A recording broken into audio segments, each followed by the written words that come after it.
We are finally going to see Chapter 6 and conclude our journey to finding the Eye of Argus. In Chapter 6, we'll be introduced to the completely new continent of Cotana, a tropical land imbued with magic and inhabited by the Tuhaha that we have to protect and partner with to overcome the Neo-Galligans. The recommended power level for Chapter 6 is going to be 250,000, and both Foggy Prison and White Shadow Castle must have already been cleared in order to enter the new storyline.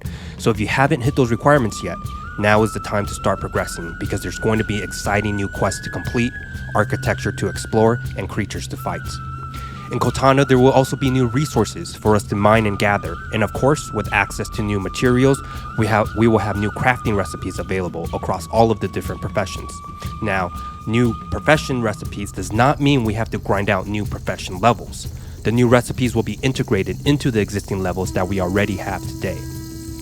In Cotana, we'll be facing primarily wind element creatures native to the land, along with some dark element creatures that have been corrupted by the Neo-Galligans to violence. We will see this polarization of wind and dark be reflected not only in the creatures we fight, but also the architecture and other design elements that we'll be exploring in Chapter 6. Cotana has been designed by the developers to feel different and bigger than some of the other continents that we've already been introduced to, with completely new creatures, attack patterns, and of course we will also be introduced to a completely new field boss called Tiara. The mechanics and approach to fighting Tiara will be different than the other world bosses we are already familiar with.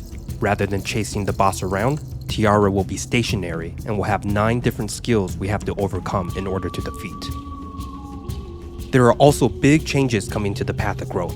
Existing bosses will be balanced, and a hard mode will be released, dropping 6-star runes. Start thinking about saving your Path of Growth tickets, because 6-star runes will be a pivot point in power progression for all summoners.